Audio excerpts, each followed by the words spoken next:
All right, YouTube, how you doing? Welcome back to the channel. It is Wednesday, July 5th. We got a jam-packed MLB slate to jump into today. Like we always do, we're going to go through each and every game. I'll give you my lean or leans on the games, but all my final plays, so what I'm actually going to be rolling with myself, those will be in the pinned comment. If you do want to ride with me or if you want to fade me, those plays will be in the pinned comment, and I update that throughout the day, always in by game time, so keep an eye on that. Like I said, we're going to go through each and every game here. We don't have any recap of yesterday because we took a rare off day just to kind of reset and recharge. And I saw a couple comments being like, oh, where are you? Where are you? Guys, if you're wondering where I am or if the video hasn't come out yet, check the community tab on the YouTube channel. Just on the channel page, go to the community tab and you can see, I usually update there if I am late with the video or if, technical difficulties are preventing, a little delay here, or if like yesterday, I'm like, hey, I told you guys a day in advance, I don't think we're going to come out with a video tomorrow. We're going to have a reset day. So yeah,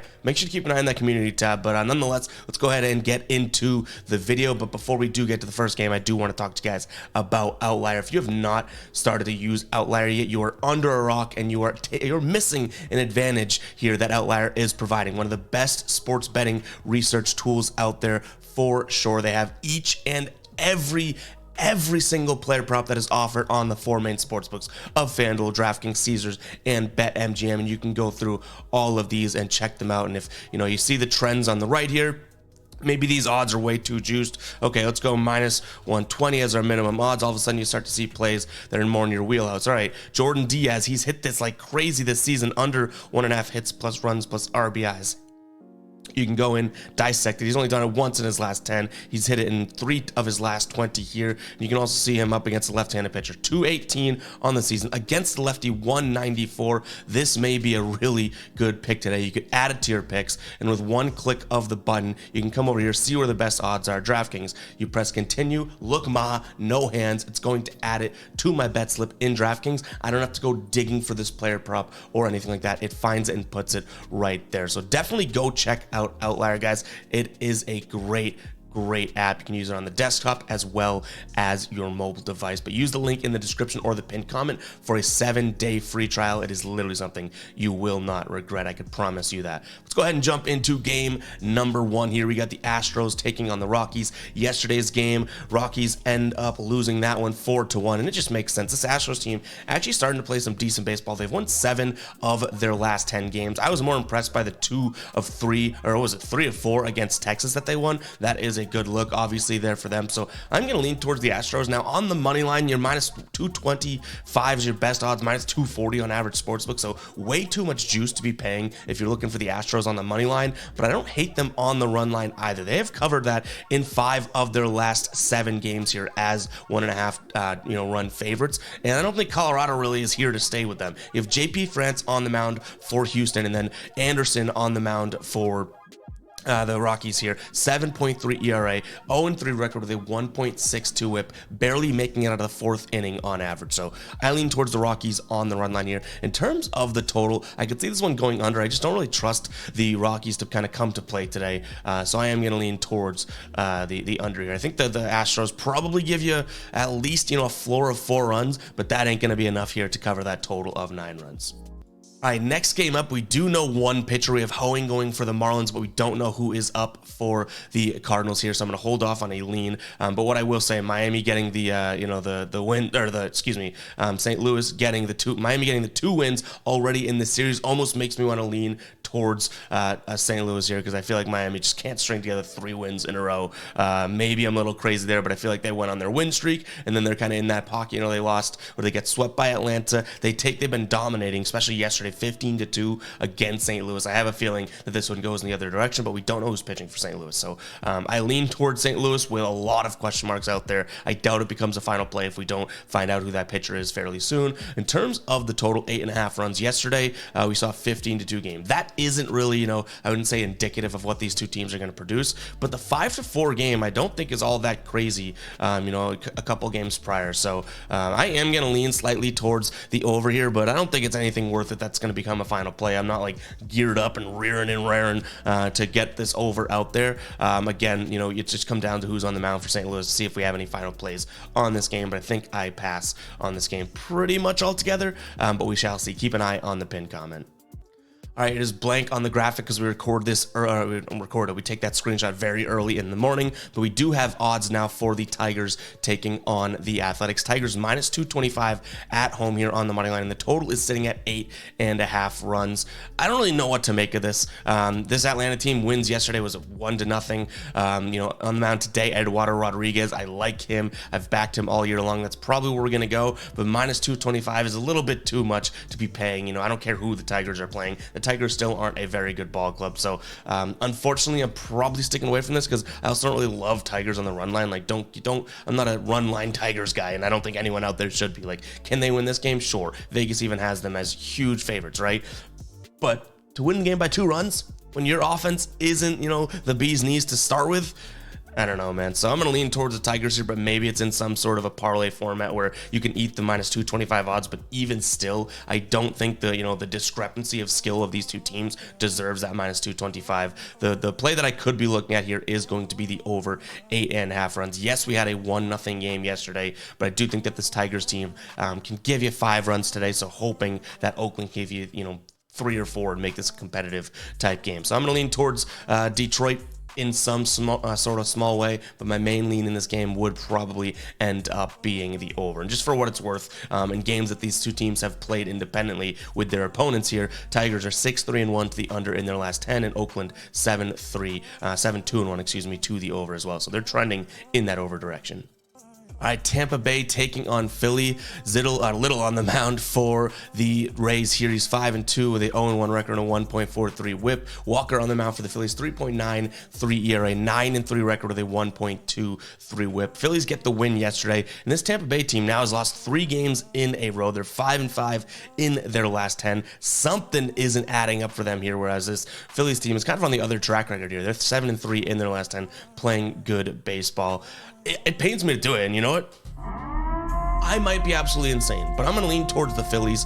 This Tampa Bay team, yes, I love them. I shouldn't say I love them, but I do respect how good they are and how good they can be, but they just haven't been producing that. Like, we're not seeing that Tampa Bay team. They've only had 1 game, I would say, in their last, 5-6 games. They're like, oh, that's the Tampa Bay team that everyone thought was going to win the World Series a couple weeks ago, right? 15-4 game against Seattle. Other than that, nothing really like what they were doing towards the start of the season. So I might be crazy. We sounded the psycho alert alarm. I'm going to lean towards Philadelphia. Do I have the cojones to make that a final play? I'm not exactly sure, but nonetheless, Philadelphia is trending in the right direction. Seems like Tampa Bay may not be, so I lean towards the team that's trending in the right direction. And then we have a total of 9 runs until I see both these offenses, sort of consistently score, because Philadelphia's in the similar boat as I just said about Tampa Bay being like they only had one of these games recently where they just go off. Everything else seems like a grinded out format type game that they're playing. The scripts here. I'm going to lean towards the under until we see some offensive consistency. All right, Nationals taking on the Reds. So far, so good for the Reds in this series. They're up 2-0 here. Washington in their last 10, 6-4 though, so they are positive. They've had some decent competition. I think that there is some value on the plus 110 with the Nationals with Gray pitching today, but either way, I think that this Reds team obviously is the hotter team, so I'm still going to take a peek at them at minus 120, but I do think this is a game where that minus 120 for the Reds just makes sense to me. If someone is on the Nationals, which is crazy that I'm saying, if you're betting on the Nationals, I think it could be a decent spot. I don't really hate the plus 110 here, just because when you think about it, this has already been, so they have won, this is a 4-game series, but they've already lost 2 games in this series. I don't know if they lose 3 in a row, like that, that's the type of thing that you can read into in baseball and say, sweeps don't happen all that often, or the 3 out of 4 don't happen all that often. And this Nationals team has been playing well enough to steal one here against a red-hot team, no pun intended, but I do think that the Reds obviously are the hotter team. They've won 6 of their last 7 games, playing good baseball, so I lean towards them, but I don't want to talk anyone off if they want that plus money from the Nationals. A couple guys on that Nationals offense here have started to get hot and play some good baseball, but nonetheless, I am on the Red side of things. In terms of the total 9.5, we haven't really seen the consistency in this series to say this is going to go into double digits, but I do think that we follow more what we saw in yesterday's game, which was an 8-4 finish, than what we did in game number 1, which was a 3-2 finish. So I'm going to lean towards the over ever so slightly, but my main lean in this game is going to be Cincinnati.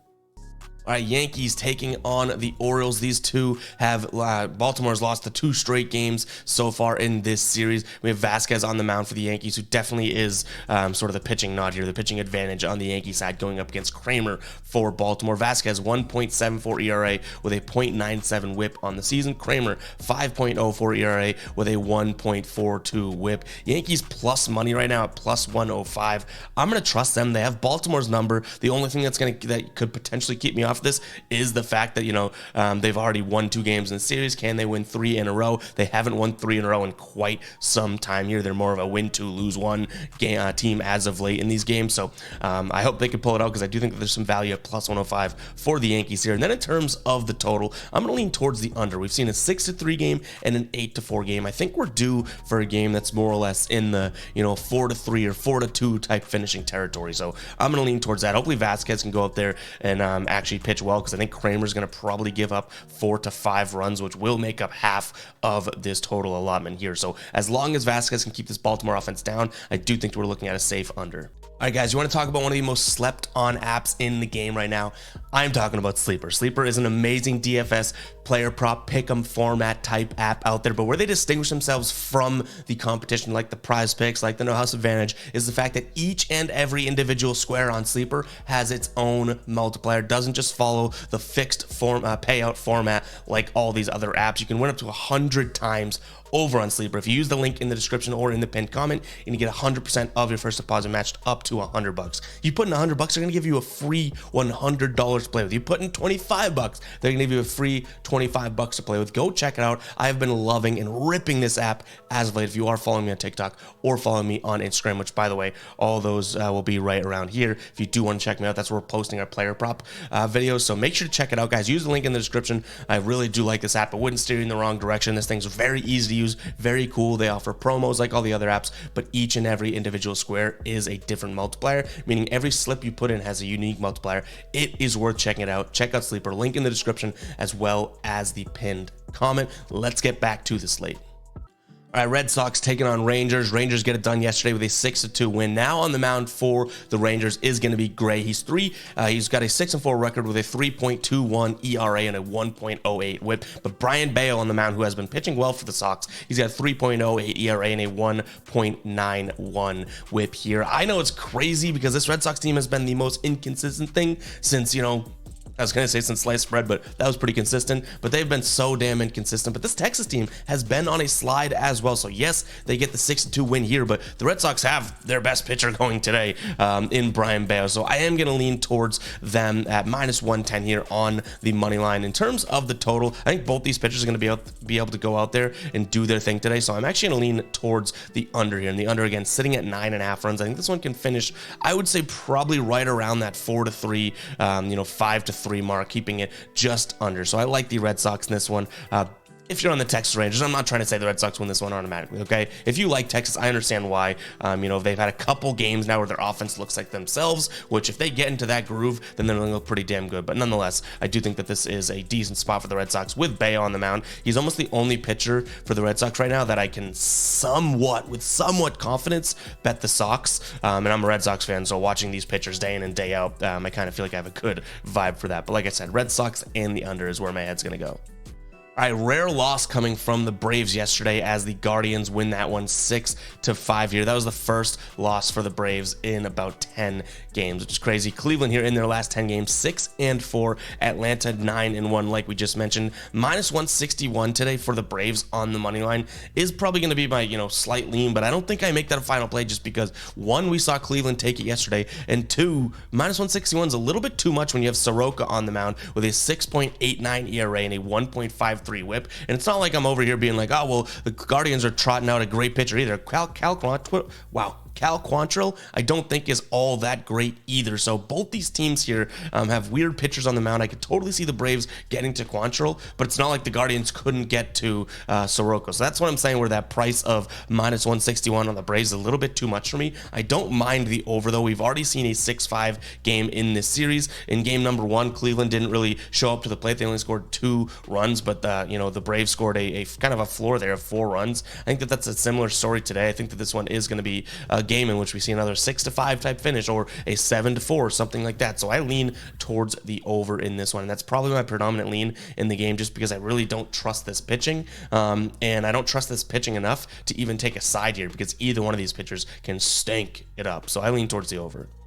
All right, Minnesota taking on Kansas City. Yes, Kansas City had, a couple good games in a row against the Dodgers, but still back to kind of where they should be here, as Minnesota beats them 8-4 and then 9-3. But Minnesota's huge favorites, minus 240. I think my only lean in this game would be Minnesota on the run line. They have Pablo Lopez going today, which I can somewhat trust here if, the Minnesota Twins can score some runs for him. And I like the under 8.5 as well, because I don't necessarily think Kansas City shows up. So quick kind of breakdown here, but I don't trust this Kansas City team. Yes, they had a couple wins, but I still think you're an absolute psycho if you're kind of on board with any sort of Kansas City wins here. So I'm going to lean towards Minnesota. But yeah, they're minus 240. Way too much juice to be paying. But also the under actually could be sort of a value bet here today.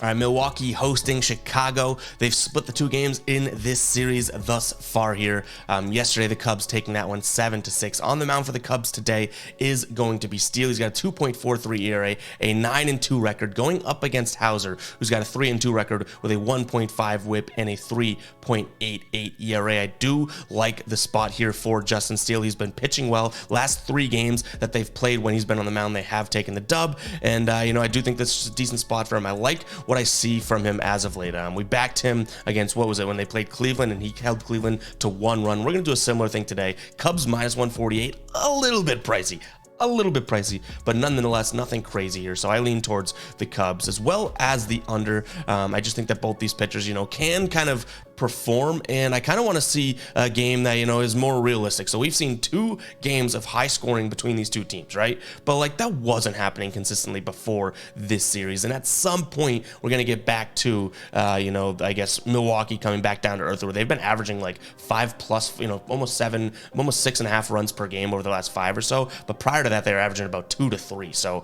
I want to see them get back down to earth today, which is a spot for Justin Steele to go out there and shove it. And then same thing for the Cubs. They've been up and down with runs scored. They haven't really been able to consistently hang up for a while. So I expect, after 2 games in this series, everything does come back down to earth.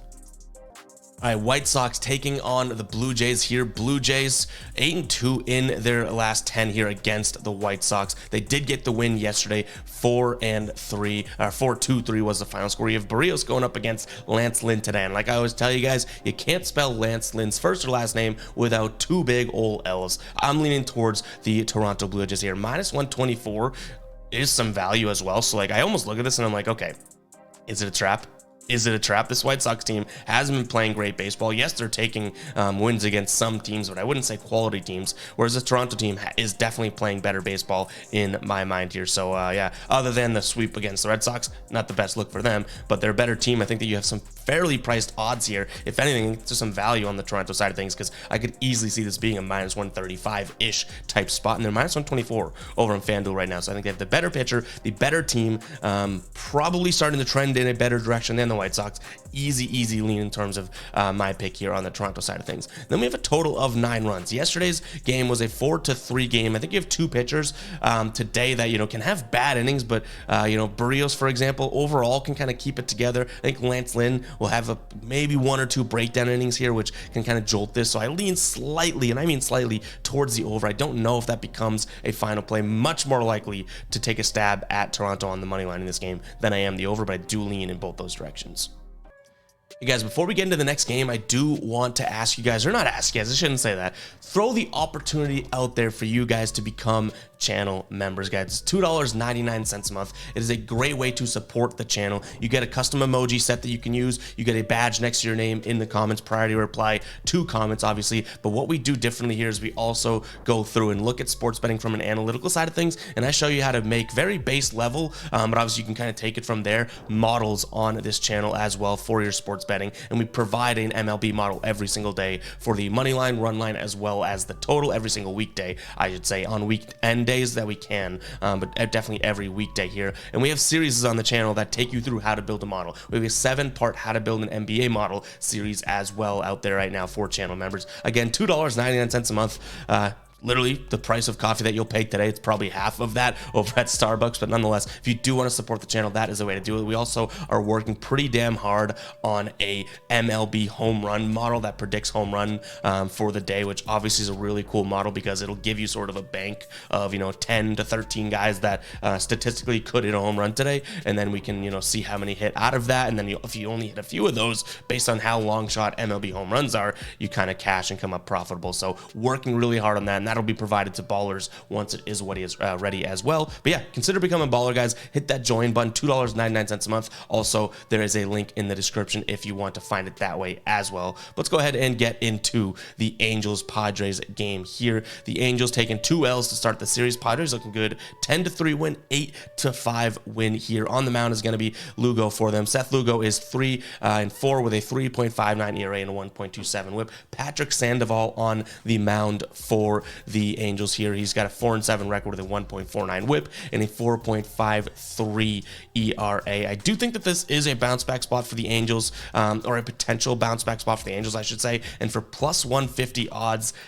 you're tickling my fancy there. I can admit it. I think that that is some good value. I don't think that this Padres team, they'd been so bad, and now they finally have won 3 of their last 4 games, right? And you got to give credit where it's due. They're scoring a lot of runs and everything like that, but again, the contrarian in me says, let me see you do it now, 3 games in a row versus 3 of your last 4. If the Padres can go out there and, stomp the Angels again, then I kind of can change my mindset on them and how I look at them. But as of right now, they're still not a 3-in-a-row type win team for me. When I say they've won those 3 of their last 4, they've only won 3 of their last 7. So yes, all those wins have come in a small sample size, and maybe it's the new norm. Maybe the Padres are looking good, and maybe they will win this game. But I lean towards the Angels for plus 150 odds, and in a spot where, I want the Padres to prove it before I'm like, oh yeah, they're back. They're playing good baseball. That offense, that team, blah, blah, blah. No, I don't want to hear that. I want to see them prove it. So I'm going to lean towards the Angels here. And then in terms of the total, we're looking at a total of 9 runs in this one, 10-3 and 8-5 here have been the final scores. This Angels offense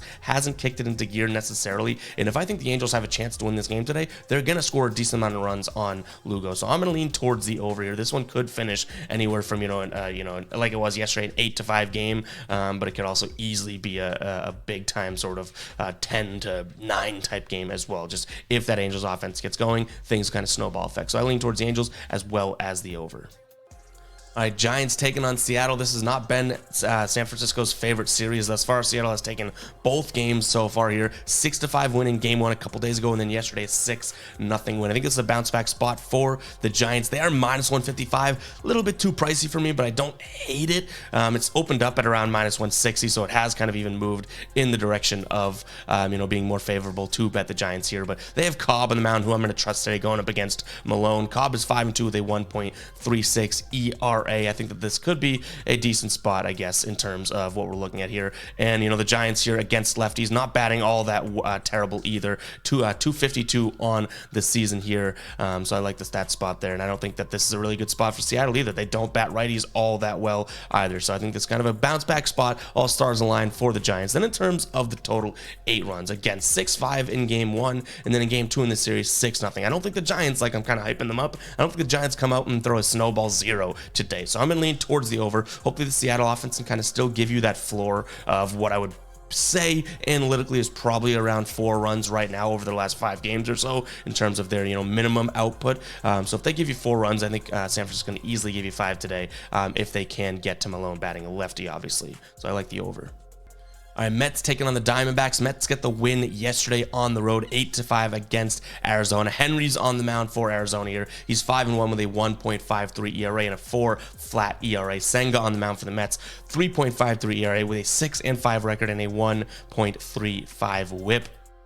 This one is kind of a toss-em up in the air for me. Like, if you're on the Mets, good for you. I think I'm on the Diamondbacks here. I think that these two teams are fairly evenly matched as of late, the way that they have been playing, both winning, 4 to 5 games out of the last 10. Yes, you could say, okay, well, the Mets look a little bit better. They've won 3 straight games, right? They took 2 games to end this series against San Francisco, which is good. San Francisco, was playing well, kind of went on a slide a little bit, and they took a win yesterday against Arizona. So that's all really, really recent if you do want to take recency bias into account. and say, what have you done for me lately, then Mets probably should be the play. But if you look at what's happened, I guess, over this entire season, I would take a peek at Arizona and say, okay, they've had a couple better stretches and beat some better teams, and they do have a decent pitcher on the mound today. So I lean towards Arizona. I also really like the over 9.5 here. 8-5 yesterday. I could easily see this being a very similar type game today. Both these pitchers are serviceable, and that's the word I would use to describe them. So I like what I'm seeing in terms of a total at 9.5. I think this could easily be an over game. But Arizona, another reason why I like them, they bat righties fairly well, averaging almost 7 hits a game versus righties on the season, and just about a home run per game. So I think that someone on the D-backs could hit a home run today. But nonetheless, guys, I do lean towards the over, and I like Arizona as well, but that's not really meant to sway you if you are on the Mets side of things. I think these guys are neck and neck as of late in terms of skill sets. All right, Dodgers taking on the Pirates. Dodgers just have not really looked all that great. 5-5 in their last 10. They are hitting overs left and right, so I am going to lean towards the over right away in this one. But Pittsburgh getting the 9-7 win today. I think the Dodgers bounce back, but I'm not even going to consider that price tag. Right now, the best you're looking at is -245 over on DraftKings. Hell no. This is a Dodgers team that's been too inconsistent to pay that price, and I'm not going to bet on them to win by 2 runs either on the run line. So I'm probably sticking away from this. Maybe if you could throw them in a parlay. I just don't like the return on investment in an individual play, but I do like the over here. This Dodgers team 8-2 to overs in their last 10, and the Pittsburgh Pirates here 6-3-1 to overs in their last 10. And when the last 10 that they have played against each other has been 7-3 in terms of the over. And you have 2 pitchers who are 2 guys on each staff here that can let up a decent rounds. You have Miller on the mound for the Dodgers and Beto on the mound for the Pittsburgh Pirates. Guys, that is all I have for you guys today. Hope you guys do enjoy the video. If you did, hit that like button, hit that subscribe button, and we'll catch you guys in the next one, all right? Peace out.